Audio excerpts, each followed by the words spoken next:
अस्सलाम वालेकुम क्लास। आज हम बात करेंगे अबाउट द मोलेकुलर करेक्टर्स। हम टेक्सोनोमिक करेक्टर्स की बात कर रहे हैं, जिसमें अभी तक हमने मॉर्फोलॉजिकल करेक्टर्स और फिजियोलॉजिकल करेक्टर्स की बात की है। आज हम बात करेंगे बहुत इंपॉर्टेंट करेक्टर्स की, जिन पर ज़्यादातर जो वैल्यूएशन है वो बेस की जाती है, और वो है मोलेकुलर करेक्टर्स। हम बहुत से मोलेकुलर करेक्टर्स के बारे में ऑलरेडी जानते हैं। आप लोगों ने इसको पढ़ भी रखा है इन डिफरेंट सब्जेक्ट्स। आपने इनको बायोलॉजिकल टेक्निक्स वगैरह में यूज़ भी किया है।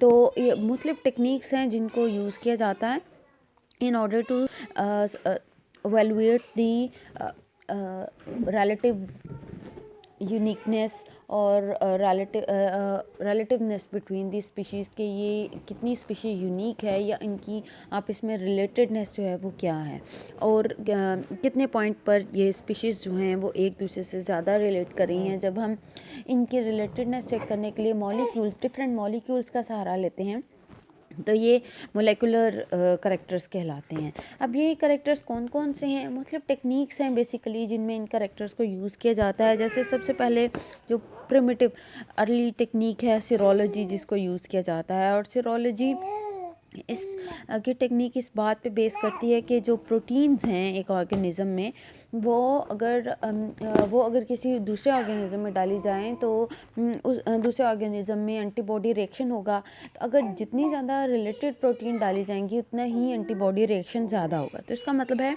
कि अगर ज़्यादा एंटीबॉडी रिएक्शन स्ट्रॉन्ग हो रहा है, तो इसका मतलब है कि ऑर्गेनिज़म जो है उनका रिलेशनशिप आपस में ज़्यादा स्ट्रॉन्ग है। लेकिन इस टेक्निक के एप्लीकेशन में बहुत सी जो हैं वो प्रॉब्लम्स हैं, बहुत सी डिफ़िकल्टीज़ हैं, और ये इतना ज़्यादा ऑथेंटिक रिज़ल्ट भी नहीं देती है। इसके अलावा जो एक और अर्ली टेक्निक है वो है डिफ्यूजन क्रोमेटोग्राफी। हम सब क्रोमेटोग्राफी के बारे में जानते हैं, जिसमें मिक्सचर ऑफ मॉलिक्यूल को फ़िल्टर पेपर पे रखा जाता है और वो कैपिलरी एक्शन के ज़रिए सेपरेट हो जाते हैं। तो एक से ज़्यादा फ़िल्टर पेपर लेकर उनमें एक से ज़्यादा ऑर्गेनिज़म से लिए हुए जब मिक्सचर ऑफ मॉलिक्यूल को रखते हैं और वो सेपरेट होते हैं, तो उनकी सेपरेशन की बेस पर हम ये जो जिनकी सेपरेशन एक जैसी हो, उससे हम अंदाज़ा लगा सकते हैं कि ये क्लोजली रिलेटेड हैं या ये डिस्टेंटली रिलेटेड हैं। डिफ्यूजन क्रोमेटोग्राफी की जो लेटेस्ट फॉर्म है वो इलेक्ट्रोफोरेसिस कहलाती है। आप इलेक्ट्रोफोरेसिस के बारे में काफ़ी कुछ पढ़ चुकी हैं।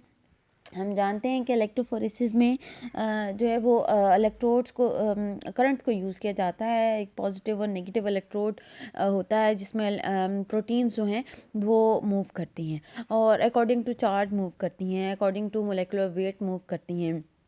और इनमें इसमें फ़िल्टर पेपर की बजाय पॉलीक्राइलामाइड जेल या स्टार्च वगैरह यूज़ की जाती है।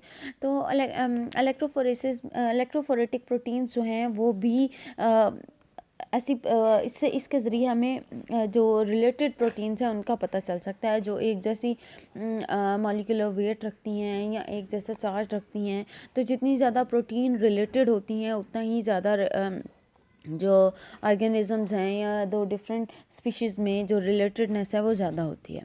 इसके अलावा और बहुत से सी जो मोलेकुलर टेक्निक्स हैं उन्हें यूज़ किया जा सकता है। जैसे कि प्रोटीन्स को यूज़ किया जाता है, न्यूक्लियर डीएनए को यूज़ किया जाता है, माइटोकॉन्ड्रियल डीएनए को यूज़ किया जाता है, राइबोसोमल न्यूक्लिक एसिड्स को यूज़ किया जाता है। हमारी ये सब मॉलिक्यूल्स को हम यूज़ कर सकते हैं रिलेशनशिप को इस्टेब्लिश करने के लिए। आपने रिस्ट्रिक्शन साइट मैपिंग के बारे में पढ़ा होगा। जैसे मतलब डीएनए की रिस्ट्रिक्शन साइट मैपिंग की जाती है, इनको रिस्ट्रिक्शन साइट पे कट किया जाता है और फिर उससे जो है वो फाइंड आउट किया जाता है इसका सीक्वेंस। तो सीक्वेंसिंग को फाइंड आउट करके भी एक बहुत इम्पोर्टेंट जो वे है वो है sequencing of protein and nucleic acid. Nucleic acid और प्रोटीन का सीक्वेंस फाइंड आउट करने के बाद हम जो है वो ये जान सकते हैं कि ये प्रोटीन कितनी रिलेटेड हैं, कितने न्यूक्लिक एसिड डिफरेंट हैं, या फिर कितने न्यूक्लियोटाइड डिफरेंट हैं, या फिर कितने अमाइनो एसिड्स इस प्रोटीन में डिफरेंट हैं। जितने ज़्यादा अमाइनो एसिड डिफरेंट होंगे, उतने ही ज़्यादा प्रोटीन जो है वो डिस्टेंटली रिलेटेड होगी।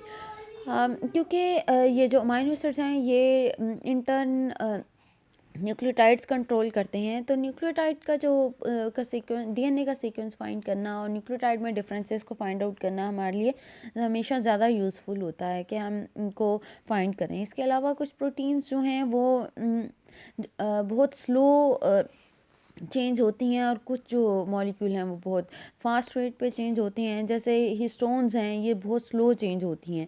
साइटोक्रोम सी भी स्लो चेंज होती हैं। ग्लोबिन्स जो हैं वो एवरेज रेट पे चेंज होती हैं, जबकि फिब्रिनोपेप्टाइड्स जो हैं वो बहुत तेज़ी से चेंज होते हैं। तो ये इस बेस पर आप लॉन्ग टर्म या शॉर्ट टर्म इंसेस्ट्री फाइंड आउट कर सकते हैं। जैसे कि क्योंकि फिब्रिनोपेप्टाइड बहुत तेज़ी से चेंज होते हैं, तो ये शॉर्ट डिस्टेंस जो रिलेशनशिप है उसको फाइंड आउट करने के लिए यूज़ हो सकता है। जबकि साइटोक्रोम सी और हिस्टोन्स जो हैं ये लॉन्ग डिस्टेंस रिलेशनशिप, जैसे कि यूक्रियोट और प्रोक्रियोट में जो रिलेशनशिप है जब वो अर्ली डाइवर्ज हुए, तो इस तरह से ये फाइंड आउट करने के लिए यूज़ किया जा सकता है।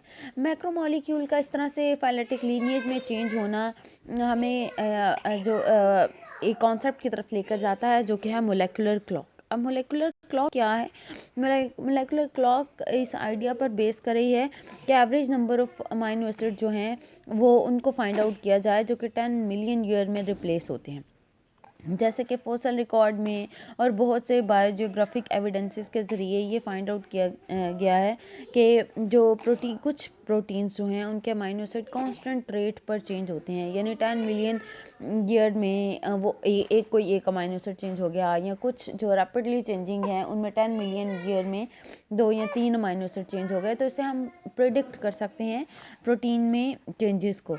लेकिन ये मोलेकुलर क्लॉक जो है ये बहुत ज़्यादा रियलिस्टिक नहीं है। इसमें बहुत सी चेंजेस आ सकती हैं क्योंकि मुख्तलिफ प्रोटीन्स का जो है वो मुख्तलिफ स्पीशीज़ में इनका चेंज होना डिफरेंट हो सकता है, या फिर उनकी जो है वो किसी भी तरह की उनमें बहुत से ऐसे इन्वामेंटल कंडीशंस हो सकती हैं जिसमें एक प्रोटीन जो है वो एक ऑर्गेनिज्म में तेज़ी से चेंज हो रही हो, जबकि दूसरे में वो स्लोली चेंज हो रही हो।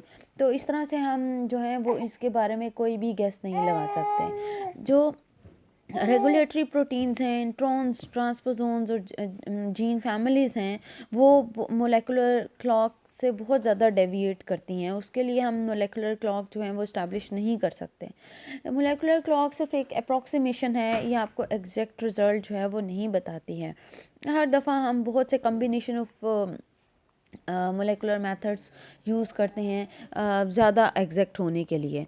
इसी तरह से और बहुत सी जीन्स के हवाले से जीन्स स्पेशली टारगेट रहे हैं हमारे एंसेस्ट्री को इस्टेब्लिश करने के लिए, और जीन्स को फोकस किया जाता है। इसीलिए एक और टेक्निक डीएनए हाइब्रिडाइजेशन भी है।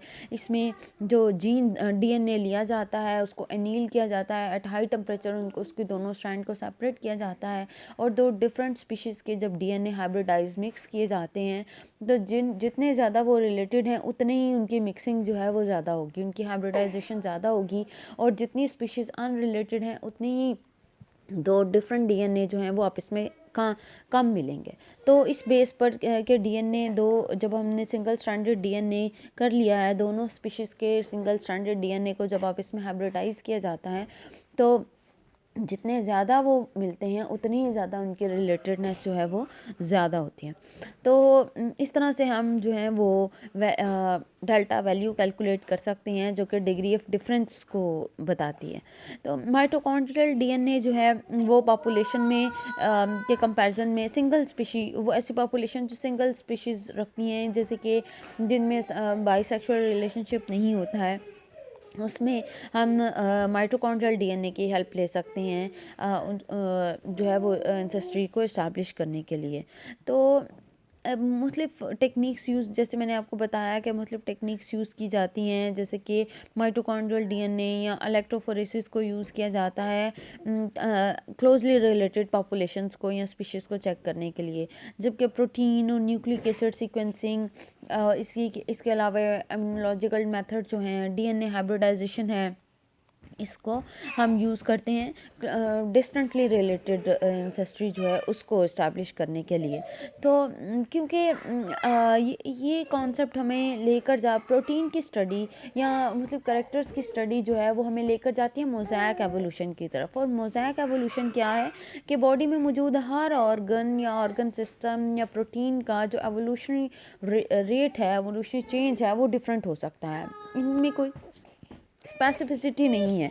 एक ही ऑर्गेनिज्म के जब डिफरेंट पार्ट्स की हम बात करें तो कुछ पार्ट्स जो हैं वो तेज़ी से डिवाइड करते हैं, तेज़ी से एवोल्यूशन शो करते हैं, चेंज होते हैं, जबकि कुछ पार्ट्स जो हैं वो स्लो चेंज होते हैं।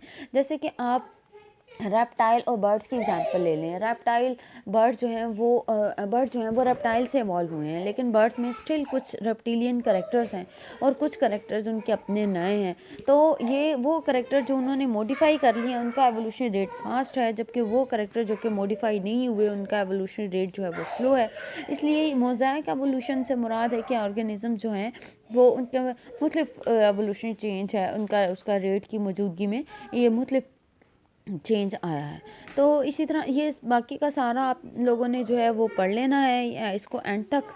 मोलेकुलर जो करेक्टर्स हैं वो बहुत इंपॉर्टेंट हैं, इनको जो है वो आप सारा ही करना है। लेकिन जो पॉइंट्स मैंने बताए हैं उन पॉइंट्स को आप लोग हेडिंग्स के तौर पर लिख लें या फिर इनको नंबरिंग दे दें, तो ये फिर आप लोगों के लिए आसान हो जाएगा। ये लॉन्ग क्वेश्चन के तौर पे भी आता है और शॉर्ट में भी इसमें से कोई भी जो है वो पूछा जा सकता है। तो आपने इसको अच्छी तरह से तैयार करना है।